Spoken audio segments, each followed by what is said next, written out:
오늘 나눌 말씀의 제목은 완악함은 병이다 입니다. 복음서 이렇게 읽어가다가 하루가 지났다거나 혹은 장소가 바뀌었다던가 하는 말들이 나오면 좀 유심히 들여다보아야 될 필요가 있습니다. 장소가 바뀌면 사람이 달라진 거고요. 사람이 달라지면 예수님의 사역도 예수님의 말씀도 조금씩 변화하게 마련이거든요. 성경을 이렇게 읽어가다가 잘 따라가려면 시간이 좀 지났구나, 장소가 바뀌었구나, 이걸 잘 캐치하면 성경을 읽어가는데 큰 도움이 됩니다. 오늘 우리가 읽으려고 하는 이 부분도 장소가 바뀐 거예요. 그 바뀐 장소가 요단강의 건너편으로 다녔다는 거죠.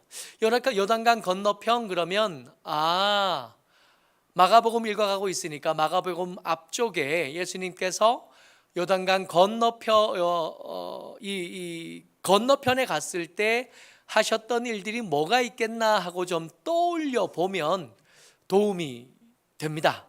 1절 먼저 읽죠. 시작. 예수께서 거기서 떠나 유대 지경과 요단강 건너편으로 가시니 무리가 다시 모여들거늘 예수께서 다시 전례대로 가르치시더니. 첫 번째 꼭지로 우리가 나눌 것은 씨앗을 뿌린 곳이라는 거예요. 씨앗을 뿌렸으니까 거긴 밭이 될 겁니다.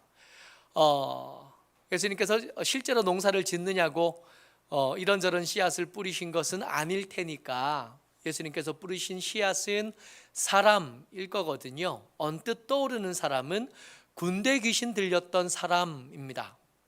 군대 귀신 들렸던 사람이 예수님 따라오고 싶어 했었거든요. 벌거벗고 쇠사랑에 매여서 무덤 가운데 살던 사람이잖아요. 그 속에 생각이 있었다면 벌거벗은 자기 모습이 부끄러웠을 거고, 생각이 없다가 정신을 차렸으면 만신창이가 된 제 모습이 한심했을 겁니다. 다시 옛날로 돌아가고 싶지 않았을 겁니다. 내 부끄러운 때를 다 아는 사람들 속에서 사는 것보다 나를 그 부끄러운 것 가운데서 건져주신 예수님 옆이 훨씬 더 안전하다 여겨졌을 테고 훨씬 더 있고 싶은 곳이었을 겁니다. 군대 귀신 들렸던 사람들이 단정하게 앉아서 옷을 입고 예수님께 말하는 거예요. 예수님, 같이 가고 싶습니다. 보통은 예수님께서 사람들을 불러서 따라오는 것, 같이 가게 하시는 일에 불편함이 없으셨거든요. 물고기 잡던 사람들, 아버지와 함께 있던 사람들, 그 사람들 다 불러서 함께 다녔던 예수님이시잖아요. 세관에 앉아있던 사람도 부르셨던 예수님께서 군대 귀신 들렸던 사람에게는 그러지 마라 그러셨어요. 여기 있어라. 내 가족들에게로 돌아가라. 네가 이전에 얼마나 참혹했고 부끄럽고 한심했는지 아는 사람에게로 돌아가라. 그 사람들에게 하나님께서 내게 얼마나 큰 일을 행하셨는지 말해줘라. 그야말로 예수님께서 뿌리신 씨앗입니다. 그 씨앗이 땅에 떨어져서 30배가 될 거고 60배가 될 거고 기대했던 것처럼 100배가 될 겁니다. 또 한 사람, 마가가 유독 기록한 사람이 귀 먹고 말 더듬는 자가 있었다.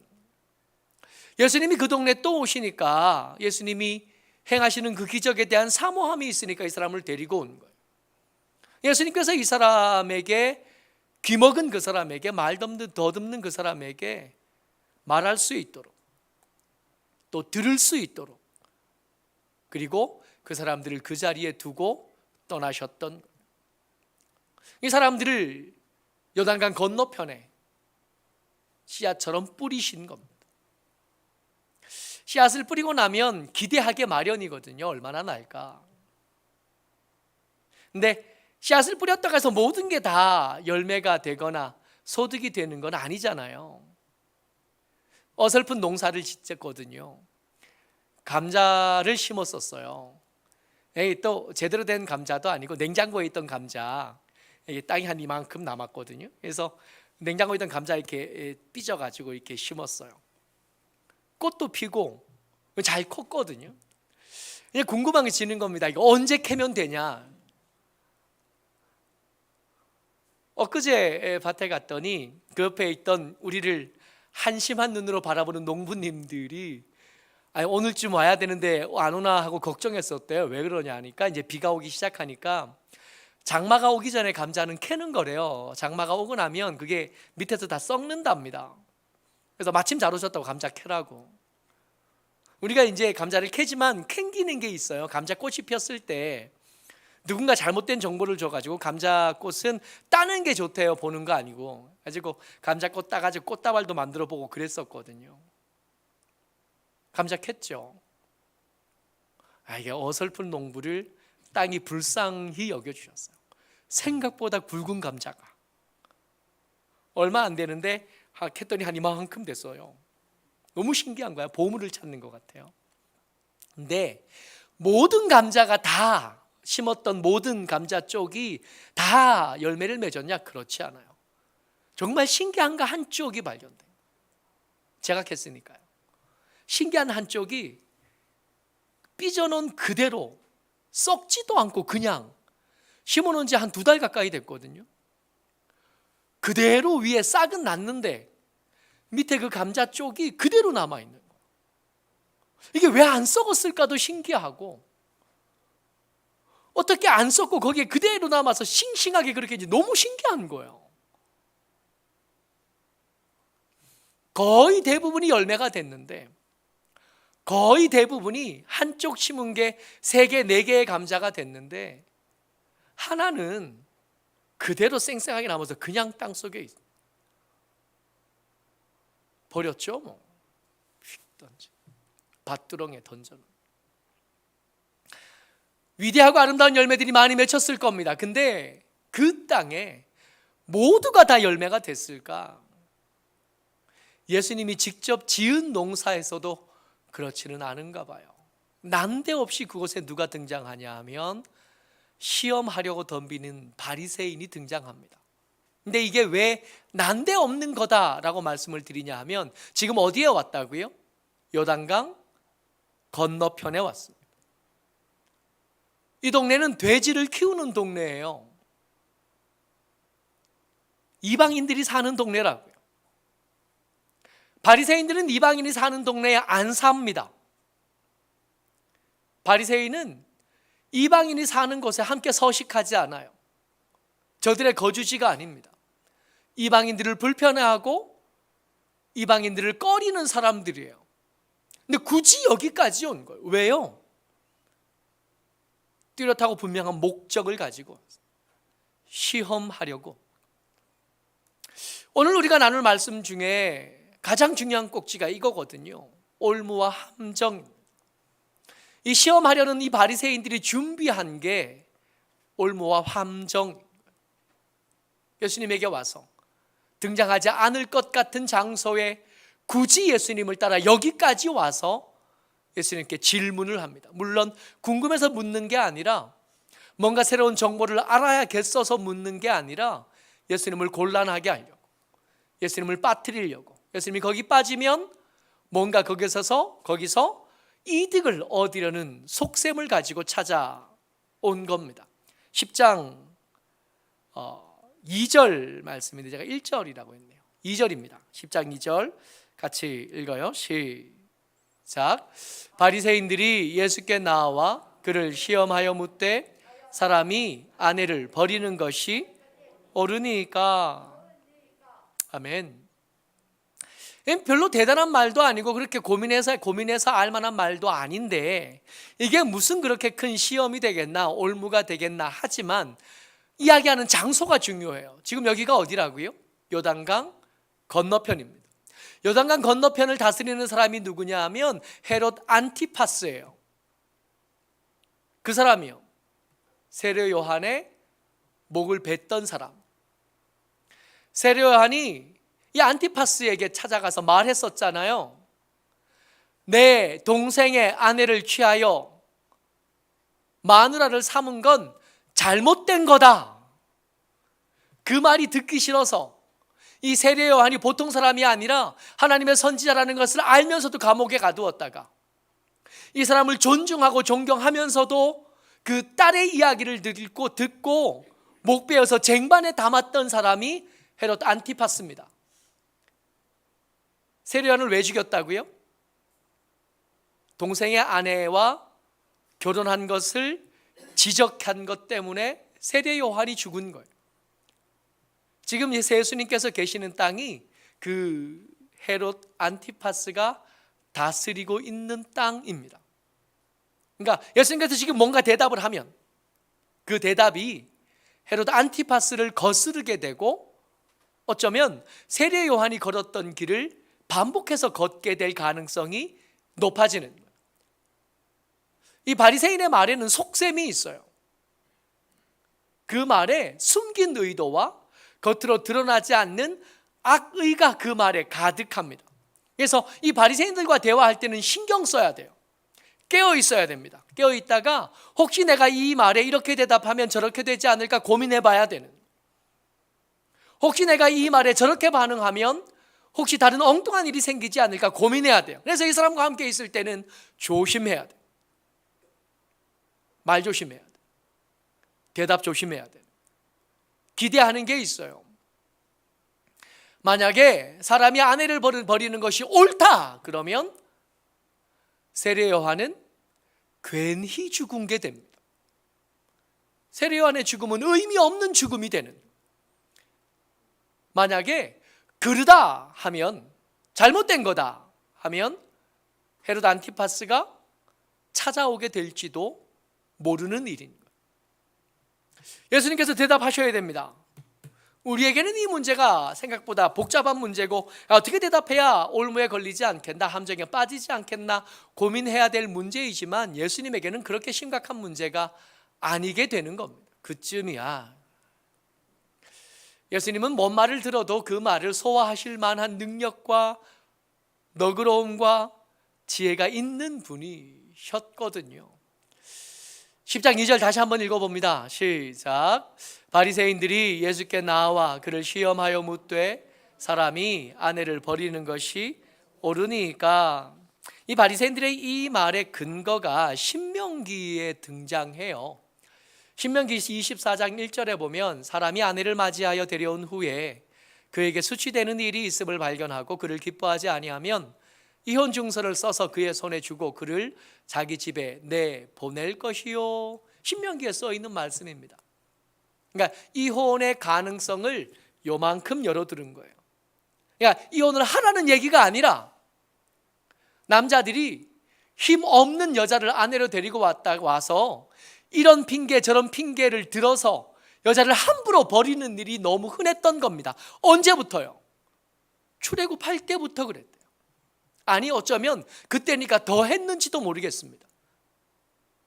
여자들의 인권, 여자들의 권리에 대해서 전혀 무지하고 관심도 없던 때에 이 신명기의 말씀은 여자들이라고 해도 너희들이 함부로 다룰 수 있는 것 아니다. 함부로 버리는 것은 불법이다. 만약 정말 버리고 싶다면 제대로 서류를 갖춰라. 대대로 규칙을 갖춰라.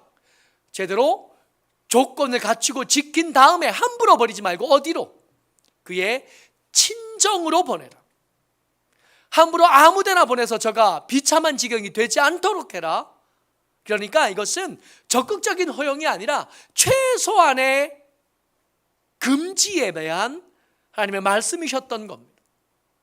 근데 이 말씀을 붙잡고 이 간교한 자들이 어떻게 사용했냐면 서류만 만들면 되는 거지, 그러면 하나님의 율법을 어기지도 않고 저 마음에 안 드는 여자도 갈아치울 수 있는 거지 라고 써먹은 거예요. 그야말로 간교한 거고 교활한 거예요. 이들의 근거가 그런데 틀린 건 아닌데 그렇다고 해서 하나님의 의도에 걸맞나? 그건 절대로 아닌 거예요. 예수님께서 대답하셔야 됩니다. 이 신명기의 말씀을 근거로 가지고 온 바리새인들에게 대답하셔야 될 예수님께서 대답을 시작하시는 거예요. 10장 6절, 7절, 8절, 9절까지입니다. 먼저 6절, 7절 같이 읽죠. 시작. 창조 때로부터 사람을 남자와 여자로 지으셨으니 이러므로 사람이 그 부모를 떠나서, 여기서 잠깐요, 예수님의 대답 중에 바리새인들이 대답하지 못할 만한 가장 중요한 킬 포인트가 있는데 그게 뭐냐 하면 창조 때로부터예요. 이 바리새인들이 성경 읽는 사람이잖아요. 이 바리새인들이 성경을 연구하고 성경을 가르치는 사람들이거든요. 이 사람들이 생각할 때 성경도 하나님의 말씀이긴 하지만 이 성경 중에 어떤 성경은 다른 성경보다 더 큰 권위를 가집니다. 다시 한번요. 성경이 똑같은 성경이긴 하지만 다 하나님의 말씀이고 중요하고 대단한 권위를 가지긴 했지만 이 성경도 더 큰 권위를 가진 성경이 있다고요. 더 큰 권위를 가진 성경이 있는데 이 더 큰 권위의 기준을 바리새인들은 뭐라고 생각하냐 하면 오래된 것일수록 더 큰 권위를 가진다라고 생각해요. 그러니까 이 바리새인들이 가지고 온 여자를 버려도 될 만한 근거를 어디서 찾았다고요? 신명기에서 찾았잖아요. 신명기는 지금부터 3500년쯤 전에 애굽에서 탈출한 뒤에 시내산에서 율법을 받고 40년을 지낸 다음에, 그러니까 가나안 땅에 들어가기 직전에 받은 말씀이에요. 이 말씀보다 더 권위 있으려면 뭘 해야 되냐 하면 적어도 출애굽기 정도는 돼야 돼. 왜냐하면 신명기는 모압 평지에서 하신 말씀이니까 그것보다 40년쯤 전에 말씀되어졌던 출애굽기는 신명기보다 더 권위 있겠죠. 출애굽기보다 더 큰 권위는 어디에 있을까요? 창세기에. 그러니까 이 바리새인들이 가지고 있는 성경에서 가장 큰 권위를 가진 말씀은 어디냐 하면 창세 때, 그러니까 이들이 가지고 있는 권위보다 더 큰 권위를 가지고 예수님께서 말씀하신 겁니다. 너희들이 가진 권위가 있다고 생각해서 가지고 온 말씀보다 잘 생각해봐라. 남자와 여자를 만드신 것은 그들을 다른 능력, 다른 우열과 차별이 아니라 동등한 사람으로 만드신 것은 신명기 때보다 더 큰 권위를 가진 하나님께서 처음 세상을 지으실 때 정해놓으신 거라. 남자가 여자보다 더 우월하다는 근거 도대체 어디서 가지고 온 거죠?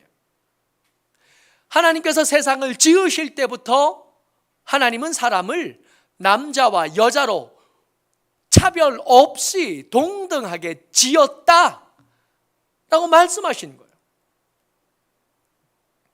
시비를 걸고 싶어도 그들이 근거로 가지고 있는 성경에 더 큰 근거를 가지고 왔으니 바리새인들이 더 이상 할 말이 없게 되어지는 것. 이제 정치적인 일이 아니라 성경의 일이 되어버렸으니 헤롯 안티파스가 끼어들 틈이 없게 되어지는 순간입니다. 8절 9절 계속 읽어요. 시작. 그 둘이 한 몸이 될지니라. 이러한즉 이제 둘이 아니요 한 몸이니 그러므로 하나님이 짝지어 주신 것을 사람이 나누지 못할지니라 하시더라. 아멘. 헤롯 안티파스가 끼어들 틈이 없어요. 이것은 그들의 말씀과 그들의 믿음과 그들의 문화에 관계된 일인 거예요. 헤롯 안티파스가 끼어들 틈이 아니라 하나님의 말씀에 관계된 일이니 믿음으로 반응하면 될 일인 겁니다. 시비 걸러 왔던 사람들이 쫓겨갔어요. 할 말 없어졌죠. 문제는 뭐냐 하면 예수님은 이 문제에 대해서 그쯤이야 하고 반응하실 수 있어요. 근데 우리가 이게 안 돼요. 예수님은 말씀에 대한 우리보다 더 폭넓은 지식뿐만 아니라 더 넓은 적용의 지혜를 가지셨습니다. 그래서 바리새인들에게 대답할 수 있어요. 그거 뭐 대단한 거라고 뭐 이렇게 고민해서 들고 와서 별것도 아닌 거 가지고 하실 수 있어요. 근데 우리는 이게 안 돼요. 누군가 의도를 가지고 와서 말하면 그 의도에서 우리는 잘 못 벗어납니다. 우리 같았으면 저때 헤롯에게 잡혀갔거나 아니면 세례 요한을 욕보이는 그런 지경에 이르렀을 겁니다. 김창옥 씨 이야기를 자주 제가 듣는데 기억에 남는 것 중에 하나가 그거예요. 남편들이 아내들이 싫을 때가 있대요. 언제 싫으냐 이렇게 물어봤더니 뭐 요리 못하는 거, 뭐 청소 못하는 거, 뭐 이런 거 얘기하는 사람은 잘 없답니다. 뭐라고 얘기하냐 하면 말을 기분 나쁘게 할 때가 싫대요. 그래서 김창옥 씨가 여자들 모임에 가서 한번 물어봤대요. 남편들이 말을 기분 나쁘게 할 때가 제일 싫어하던데 왜 그러냐 그랬더니 아내들이 그런답니다. 나는 틀린 말을 한 적이 없어. 맞는 말을 해.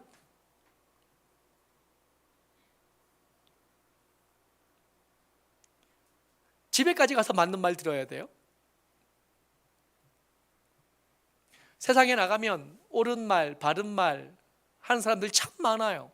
심지어 교회 오면 앞에서 멀쩡하게 생긴 놈 하나가 계속 바른 말만 하잖아요. 집에 갔더니 또 그 바른 말이에요. 잘 못했대 나보고. 틀렸대요. 알아요. 지가 틀린 줄 지가 제일 잘 알아요.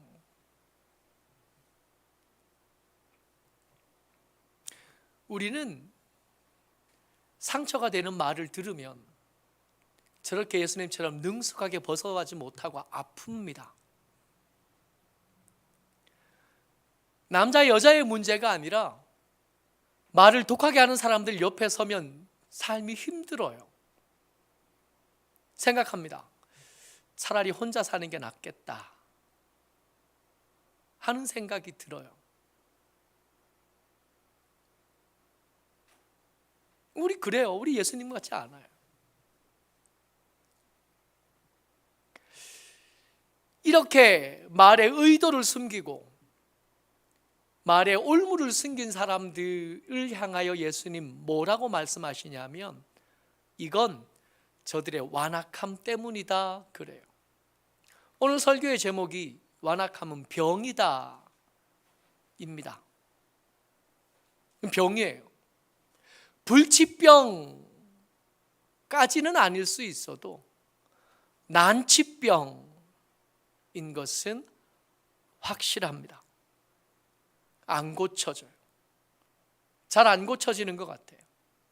신약, 구약, 이약, 저약 아무리 먹어도 예수 믿은 지 시간이 꽤 많이 흘렀는데도 안 고치고 여전히 바른 말, 옳은 말, 위로가 필요한 사람들에게 바른 말, 옳은 말들로 더 깊은 수렁으로 떠밀어내는 일들을 멈추지를 못해요.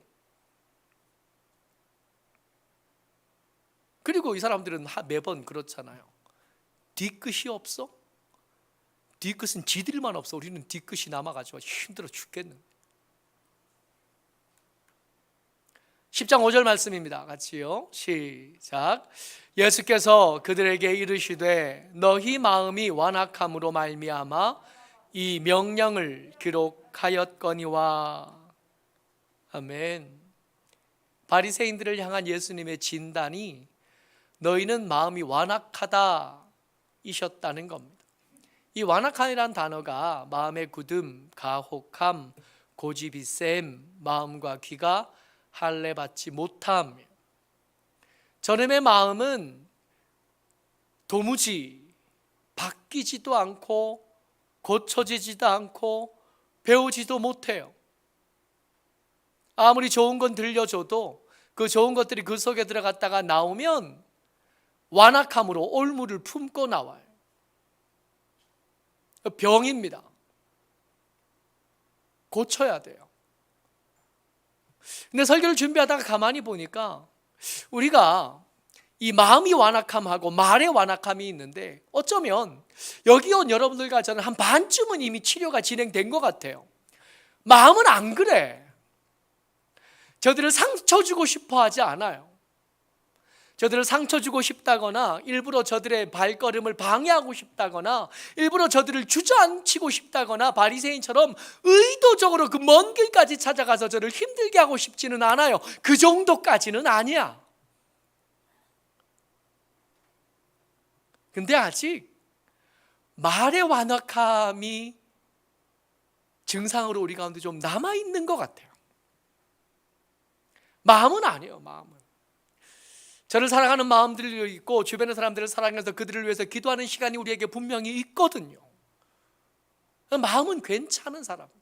근데 이 마음을 잘 표현해낼 말이 모자라요.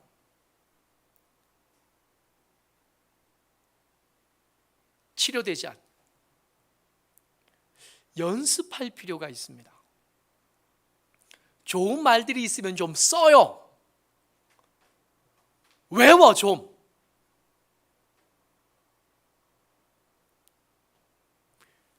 마음속에서 우러난 진심을 얘기하는데 그 말이 완악한 말이 될 가능성이 있다고요. 우리가 그 증거예요. 마음은 괜찮은 사람들이에요. 근데 말이 연습되지 않았고 말이 훈련되지 않은 거예요. 좋은 말들이 있으면 좀 외워요. 써놓고 어색할 텐데 그것을 여러 번 말해보자고요. 좀 바꿔놓는 거지. 사실을 말하는 게 아니라 위로를 말할 수 있도록, 우리 속에 있는 위로하고 싶은 마음이 잘 전달될 수 있도록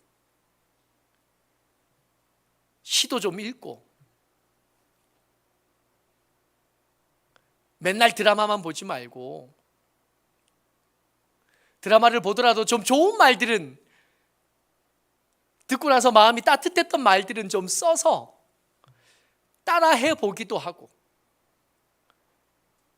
딸들에게, 아들들에게,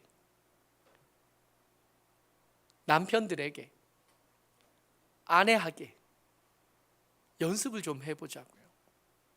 그러면 우리가 사는 삶의 자리가 조금씩 더 평화로워지지 않을까요? 완악함은 병입니다. 치료받아야 돼요. 근데 우리가 처음부터 다시 할 필요는 없을 것 같아요. 반쯤은 왔어. 나머지 반, 완악한 말에 주의 긍휼과 치료를 힘입어서 회복함을 얻는 저와 여러분 되시기를 주의 이름으로 축복합니다. 아멘. 은혜가 많으신